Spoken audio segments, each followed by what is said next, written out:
Hi everyone, welcome back. Thank you for joining me today. So some more painting tutorials.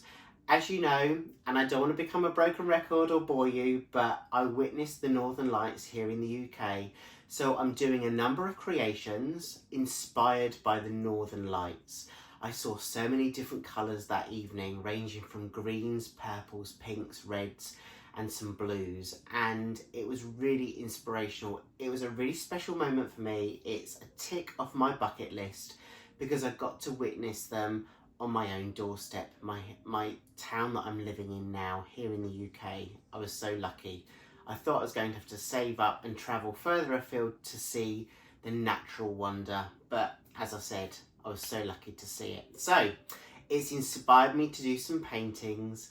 I'm going to do a number of creations, but I want to mix the techniques up, do varied techniques with the colour palette that's inspired by the Northern Lights. But let me know in the comments below what techniques you would love to see. I love to hear from you. I love for you to share with me your ideas in terms of what techniques you would like me to explore for you. So drop them in the comments below. I'm going to take you in now just so you can see the paints, the colours that I'm using, the tones that I'm using. And today I'm going to do a swipe.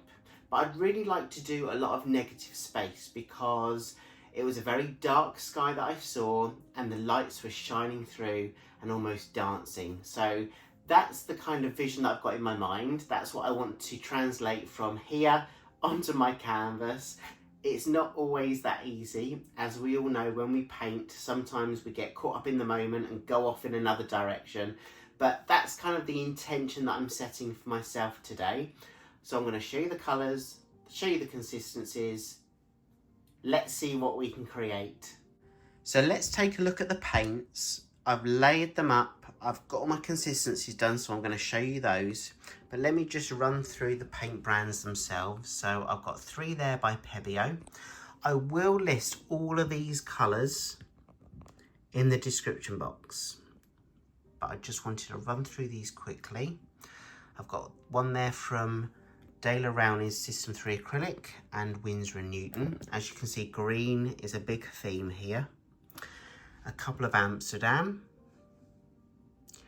and 3 from Arteza. So they're the paint brands and the paint names, and let me show you the consistency. So here we go. Here are the consistencies of the paint. I've got a huge jug of Lamp Black by Amsterdam mixed up. You can see here, oh, I can just hear a motorbike going past the window. You can see here the consistency. So it runs off the spatula, it leaves a little bit of a trace, and then it just disappears. So that's the kind of consistency you're looking for. And all of the consistencies are the same no matter what colour. So as I said, it's the same consistency no matter what colour or brand I'm using. So these are mixed, 1 part paint, 1 part water, 3 parts pouring medium. A lot thicker than I would with my water combination of 1 to 1, so 1 part paint to 1 part water, because I've got 3 parts pouring medium in there. So that's what's going to make it a little bit more thicker. So they're my paint consistencies. So I'm just going to start with my base layer. This is a Lamp Black by Amsterdam, and I'm just ensuring that I get coverage on most of the area. And I can see here I've got a lump of paint. There we go, got that. So I'm not going to cover the full area when I stretch this out, because what I'm doing now is I'm layering the colours one by one, almost like in the middle of the canvas. I'm going to do this twice, but by layering more paint on top of the black paint that we've already got down, is going to add the volume. So there's going to be an increased volume of paint on the canvas. So that's why I've not stretched that black paint out across the full surface area of the canvas, because by adding these colours one by one will increase the volume and will give me even more paint to play with in terms of stretching out the design when I'm ready to do that. But for now, I'm just layering the paints, the colours, one by one in a line.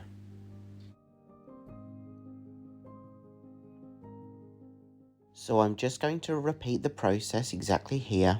I'm going to start off with a green and then go for my pinks and my purples. Again, just layering the paint, one colour at a time in a line.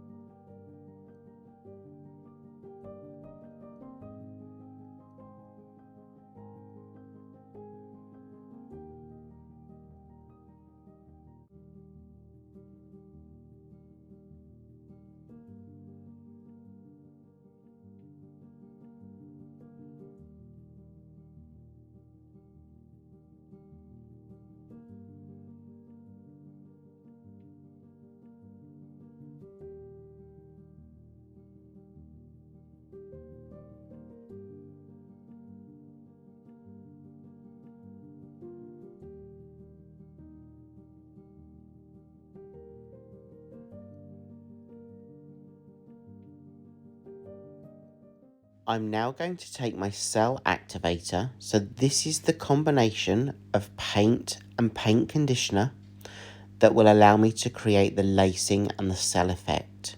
So I'm using for my cell activator Australian Floetrol and adding in some titanium white by Amsterdam. 1 part paint to 4 parts Australian Floetrol.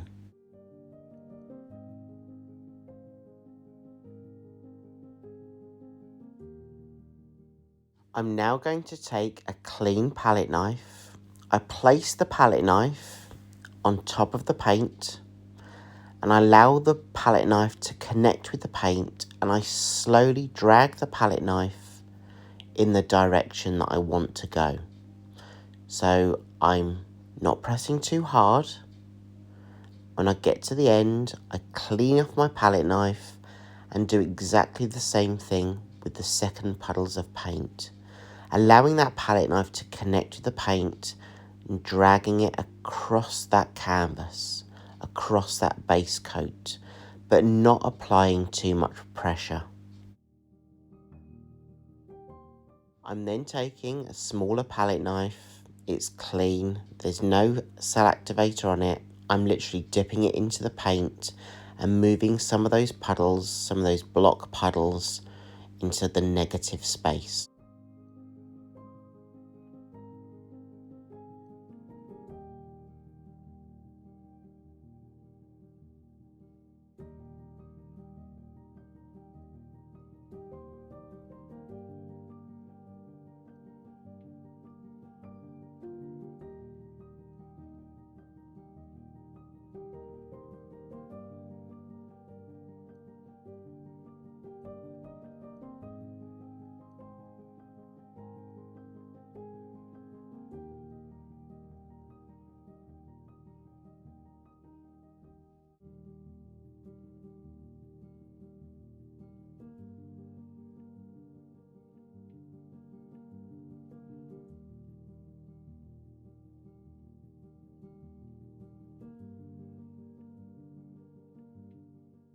Because I mix up all of my paints myself, there are air bubbles in these mixtures, so I'm just using my torch to pop those air bubbles.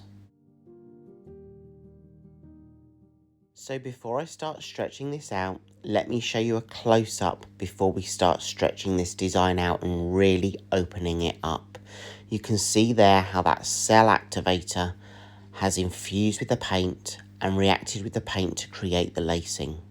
So now this is about covering the full surface area of the canvas and looking at the pattern that's being created and the composition of the overall piece. So I pick up my canvas and I tilt it from side to side. I sometimes place my canvas down on the table to allow me to have a good look at it before continuing. But this is about moving the paint that we've got on top of the canvas to fully cover that surface area. And I do that by tilting it from side to side, allowing the paint to move in the direction that I'm tilting. But I don't do it harshly, I do it in small movements, tilting from left to right, back and forward, and then moving the paint to an area, pushing it over the edges, and then bringing it back on itself to allow that volume of paint to be moved to other areas of that canvas. And when I turn the canvas round, I can really see the movement of this piece taking shape. So I move my canvas onto the table, turn it round, and I'm able to then tilt that volume of paint from one end to another. And I get a good view. I'm really opening this up.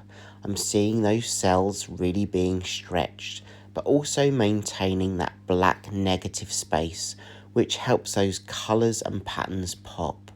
So this is about really looking at the composition of your piece, seeing where the paint flows, looking at those cells and that lacing effect opening up and stretching across that surface area. And when you push that paint over those edges, it's about bringing what's left back on itself to be able to move it to the other areas of the canvas that need covering. And one thing that I would really advise you is just take your time. Don't rush this process. Allow yourself that freedom to just have that time to stretch out your pattern. Take a really good look at how that paint is reacting and how that pattern is opening up.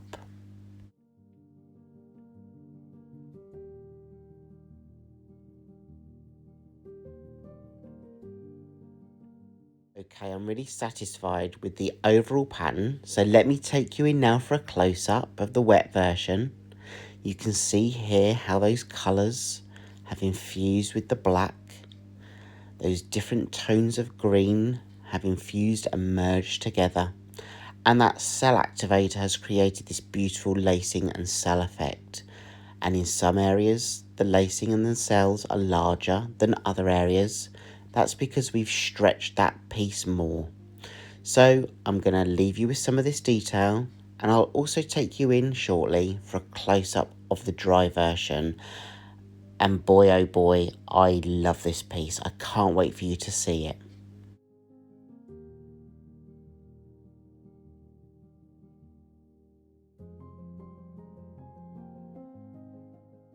And remember, if you're enjoying the video, please give it a thumbs up. Let me know what you think about this in the comments below. Now, are you ready to see the dry version? I'm excited to show you. So, here we go, the dry version, and it's dried beautifully. I love how dark that black base is, but really helps those colours pop out. And I just love how they've infused together. You can see how those tones have worked with the black background and how those colours have mixed and infused together. I really love doing this piece, and it really does remind me of that, almost that reaction I had when I saw the Northern Lights for the first time in person. Of course, I've seen many photos and many videos online, but to witness them in person was a dream come true and definitely a tick off my bucket list, as I say. I really thank you, each and every one of you, for all of your support, for coming back week after week to watch my videos and letting me know what you really think about each piece.